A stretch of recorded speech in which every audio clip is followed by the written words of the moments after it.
Hello students, welcome to my channel Mindscape. आज हम पढ़ेंगे क्लास 12 का chapter 1 the end of bipolarity.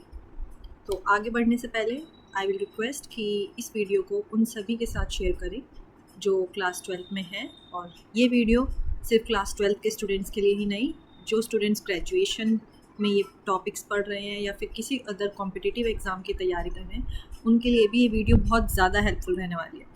तो सबसे पहले आप ये समझिए कि बायोपोलैरिटी का मतलब क्या होता है। What is the meaning of bipolarity? क्या मीनिंग होता है बायोपोलैरिटी का? बायोपोलैरिटी का मीनिंग सिंपल वर्ड्स में हम कह सकते हैं कि जहाँ पे टू सुपर पावर्स जो हैं या फोर्सेस जो हैं वो डोमिनेंट है।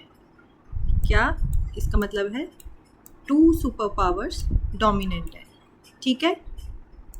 अब इसका एग्जाम्पल आप सभी ने इस चैप्टर में अपनी एनसीईआरटी की बुक्स में पढ़ा ही होगा कि इसका एग्जाम्पल क्या है। ड्यूरिंग द कोल्ड वॉर क्या हुआ था वर्ल्ड में? वर्ल्ड एक बायोपोलैरिटी में हो गया था, यानी कि टू सुपर एमर्जिंग पावर्स जो हैं वो वर्ल्ड में निकल कर आई थी। वन वॉज यूएसए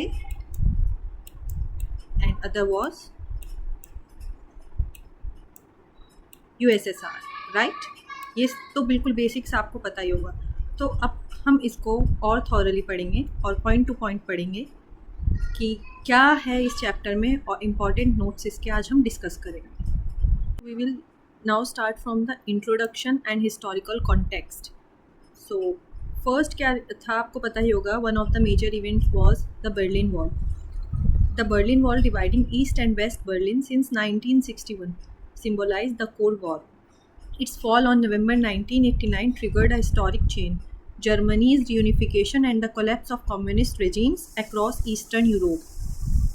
तो इससे क्या समझ आता है कि जो बर्लिन वॉल थी हमारी वो 1961 में बिल्ट हुई थी, one of the main thing. और जो हमारा ईस्ट बर्लिन था it was controlled by the USSR, and west Berlin जो था it was controlled by western countries. कौन सी वेस्टर्न कंट्री थी? वो यूएसए थी।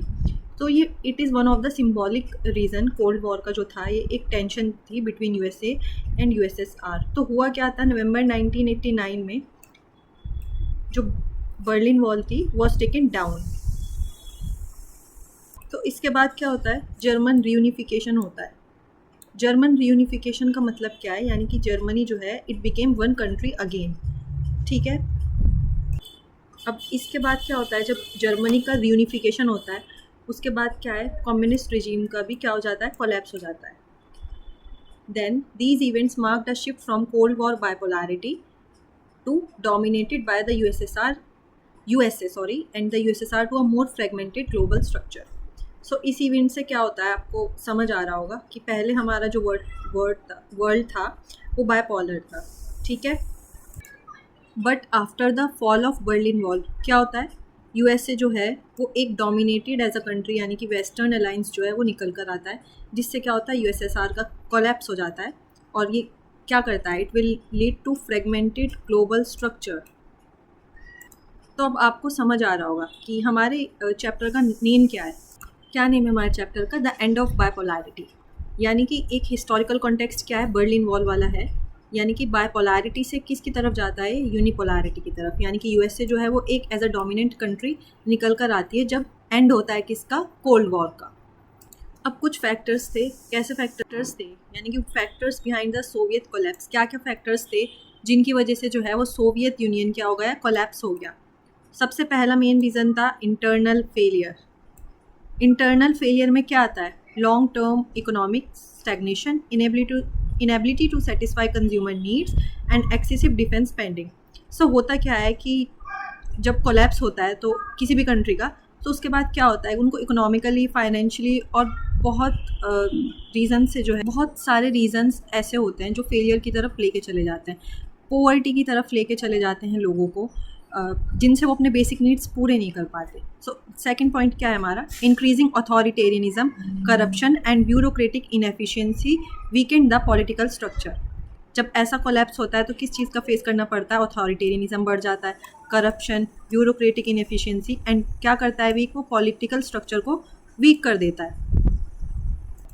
अनदर फैक्टर क्या है हमारा, गॉर्बाचेव रिफॉर्म्स इंट्रोड्यूस्ड, पेरिस्ट्रोइका यानी कि इकोनॉमिक रिस्ट्रक्टिंग, एंड ग्लासनोस्ट यानी कि openness. in 1985 to renew the system, but these reforms accelerated discontent and the system's collapse. So पहले आप इसका मीनिंग समझिए. What is the meaning of पेरिस्ट्रोइका? इसका मतलब है अपनी इकोनॉमी को जो है वो बेटर बनाने की कोशिश कर रहे थे. अपनी इकोनॉमी को वो बेटर बनाने की कोशिश कर रहे थे. इसी वजह से जो है वो वेस्टर्न अलाइंस से ज़्यादा कनेक्ट होने लगे, क्योंकि ये एक फेलियर हो गया था. तो he was Soviet leader, so he was trying to change the economy to work better. Next is glasnost, यानी कि वो मोर फ्रीडम जो है वो प्रोवाइड कर रहे थे. अब आपको पता होगा USSR जो है एक वो कम्युनिस्ट कंट्री था, और उसके बाद क्या होता है वहाँ पे ये फेलियर हो जाता है, और इसी वजह से गोर्बाचेव रिफॉर्म जो है वो 1985 में इस चीज़ को फॉलो कर रहे थे. यानी कि वेस्टर्न अलाइंस की तरफ जो है वो ज़्यादा जा रहे थे. और इस रिफॉर्म से क्या होता है कि कुछ लोग, तो क्या होता है, people were moving towards more freedom and speech. तो इसकी गोर्बाचेव रिफॉर्म्स यही था इसमें. एंड नेक्स्ट हम पढ़ेंगे ग्रोथ ऑफ नेशनलिज्म.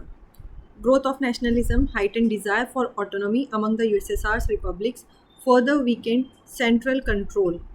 यानी कि जो लोग थे अलग अलग जगह के सोवियत यूनियन के, वो क्या चाहते थे? वो चाहते थे फ्रीडम, और वो खुद गवर्न कर सकें, गवर्नमेंट को खुद चूज़ कर सकें, इलेक्ट कर सकें. तो इस वजह से क्या होता है, सोवियत यूनियन का कोलैप्स हो जाता है, और जो वहाँ पे कम्युनिस्ट पार्टी रूल करती थी एक तरीके से, वो क्या होता है, वो कोलैप्स हो जाता है. यानी कि वहाँ की जो रिजीम थी कम्युनिज्म, वो क्या होता है, डिज़ोल्व हो जाता है. So our next topic is disintegration of the Soviet union.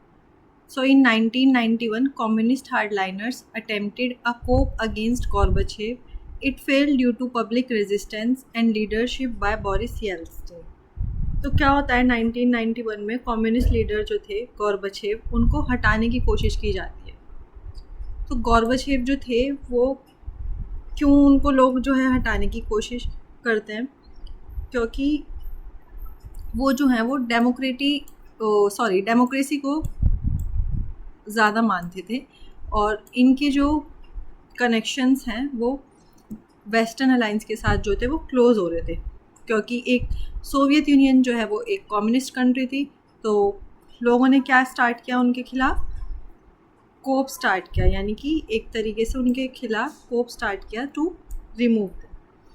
It fail due to public resistance and leadership by Boris Yeltsin.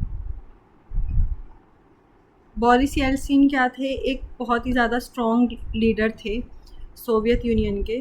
तो वो जो हैं वो इसको सपोर्ट करते हैं, और इसी वजह से जो है ये कोप जो है वो फेल हो जाता है.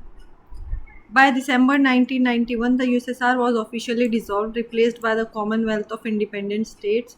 CIS emerged as the successor state, inheriting key roles including its seat on the UN Security Council. So USSR क्या होता है, वो ऑफिशियली जो है वो ख़त्म हो जाती है. तो उसकी जगह क्या होता है, कुछ कॉमनवेल्थ यानी कि इंडिपेंडेंट स्टेट जो है वो बन जाते हैं, जिसमें से जो हमारा रशिया है वो सबसे बड़ा और एक इम्पॉर्टेंट स्टेट बन जाता है. एंड आफ्टर दिस क्या होता है, वो एक UN सिक्योरिटी काउंसिल में भी जो है वो सीट हासिल कर लेता है. आपको पता होगा P5 मेंबर्स होते हैं इसमें. Russia was one of that member, यानी कि परमानेंट मेंबर. नेक्स्ट क्या है, कॉन्सिक्वेंसेस ऑफ डिसइंटीग्रेशन. क्या क्या कॉन्सिक्वेंसेस रहे हैं डिसइंटीग्रेशन के? So the first is the end of the cold war. Ideological clash between capitalism and communism ended and global tensions eased. क्योंकि आइडियोलॉजिकल क्लैश था किन किन के बीच में था, कैपिटलिज्म के बीच में था और कम्युनिज्म के बीच में था. ये क्या हो जाता है, ये एंड हो जाता है, और ग्लोबल की जो टेंशन है, यानी कि जो अदर कंट्रीज़ थी, जो थर्ड वर्ल्ड कंट्रीज़ थी, वो इससे ज़्यादा सफ़र कर रही थी कोल्ड वॉर से, क्योंकि वो अभी इंडिपेंडेंट हुई थी. और ऐसा एक टू सुपर पावर जो हैं वो एक दूसरे से लड़ते हैं, तो there was a fear. Next point is rise of unipolar world. The United States emerged as the sole global superpower and capitalist gain ascendancy. So क्या होता है, यूनिपोलर वर्ल्ड की तरफ जो है वो हमारा वर्ल्ड आ जाता है. पहले क्या था, in the beginning it is bipolar world. Okay, and after that क्या होता है, USSR का क्या होता है, कोलैप्स हो जाता है. उसके वेरियस फैक्टर्स और इवेंट्स थे जो हमने डिस्कस करें हैं. उसके बाद जो है यूनाइटेड स्टेट्स यानी कि US से जो है वो सोल सुपर पावर जो है वो एज एमर्ज होकर आता है, और कैपिटलिज्म जो है वो गेन करता है power. Next topic is emergence of new nations. Former Soviet republics became independent. Each charted its own future. Baltic nations allied with EU, NATO, while Central Asian state balanced ties with Russia, China and Western power.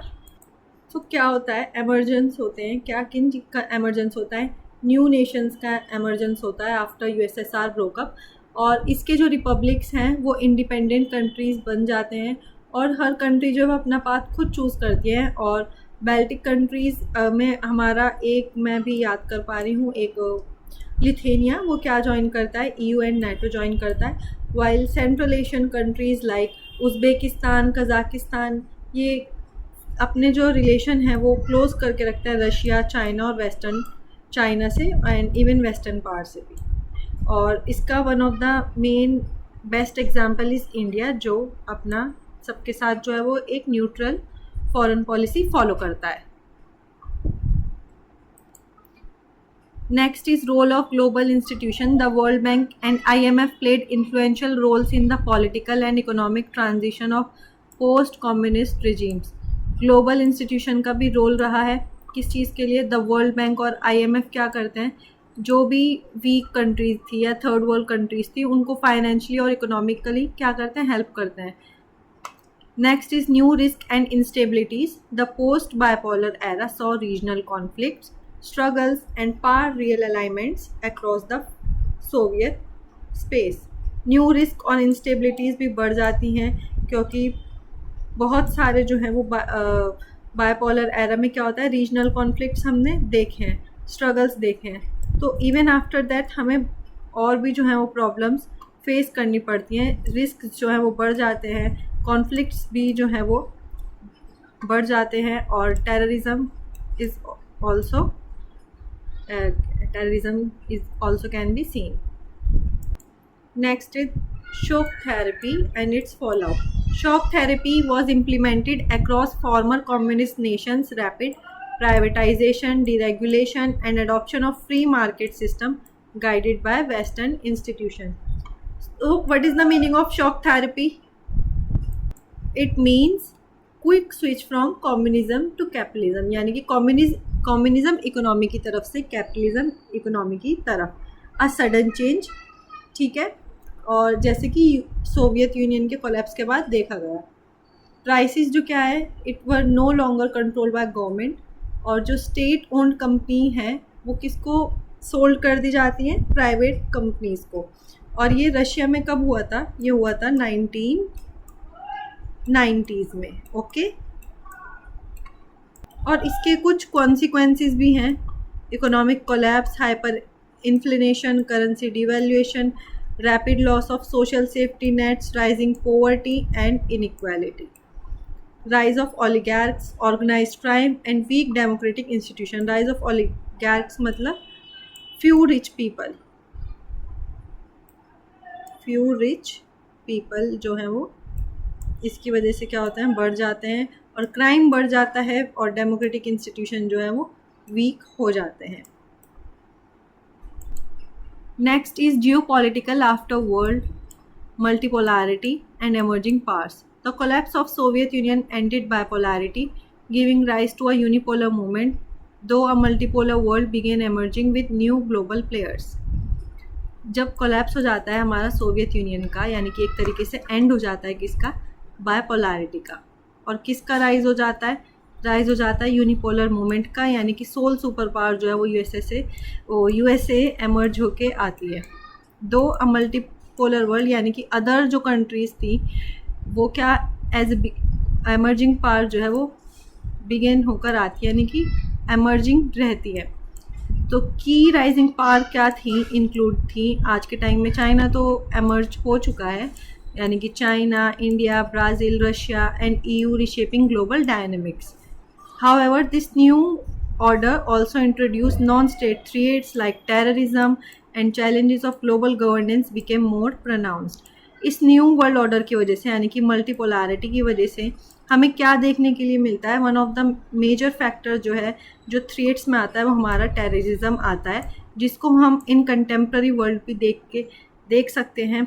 जो भी हमारी tensions रहती हैं with Pakistan and Next, we will learn the India's role in the post-bipolar era. India maintained relationship with Russia and other former Soviet states across economic, political, military and cultural dimensions. India जो है वो अपने relation जो है वो maintain करके रखता है रशिया के साथ और जो भी अदर सोवियत स्टेट हैं उनके साथ economically, politically, militarily for self interest.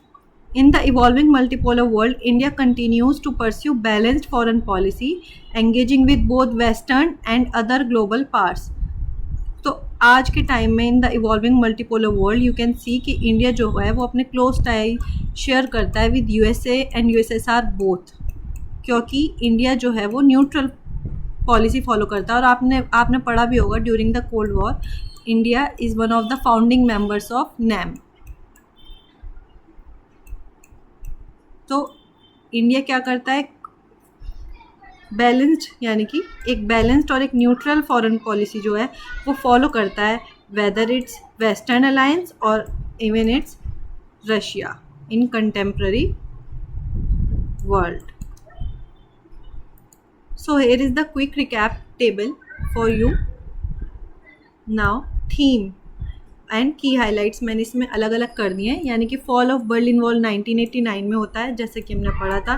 क्या होता है, एंड हो जाता है कोल्ड वॉर का और कोलैप्स हो जाता है सोवियत ब्लॉक का. नेक्स्ट हमारे गोर्बाचेव के रिफॉर्म्स है, पेरिस्ट्रोइका एंड ग्लासनोस्ट. ये किसके लिए था, ये इकोनॉमी को जो है बढ़ाने के लिए था वेस्टर्न अलायंस से. और ग्लासनोस्ट का मतलब openness, it's support discontent and leading to disintegration of USSR. Soviet disintegration in 1991, failed COP, independence declaration, formation of CIS and dissolution of USSR. Global shift, start of unipolarity from bipolarity. Rise of USA, capitalism, new independent nations. USA emerge होके आता है as a sole power. ये global shift होता है after the end of Cold War. Shock therapy, rapid market reforms causing economic hardship. Multipolar world emerges, rise of a new power centers, regional conflicts, non-state threats. rise होता है नई power centers का, regional conflicts रहते हैं. in contemporary world you can see many examples. and India की position neutral रही है, which is continued ties with Russia, adaptive role in changing global order. so yeah, that's it. and अगर आपको इस video ने ज़रा सा भी हेल्प किया है तो प्लीज़ इसको शेयर कीजिए, लाइक कीजिए और चैनल को सब्सक्राइब ज़रूर कीजिए और अपने फीडबैक ज़रूर कमेंट में दीजिएगा. ऑल्दो आई फेल्ट लाइक कि वॉइस में इशू रहा होगा और रहा भी है, but further I will try to improve it. And आप जो भी अलग टॉपिक्स हैं वो प्लीज़ कमेंट बॉक्स में लिख दीजिएगा और मैं उन सभी पे अच्छे से नोट्स बना के आई विल टेल यू और मैं आपको सब डिस्कस कर दूँगी. और इस चैनल पर आपको और भी अदर कॉम्पिटिटिव एग्ज़ाम्स की वीडियोस मिलने वाली हैं. So stay tuned and make sure to like, share, comment and subscribe.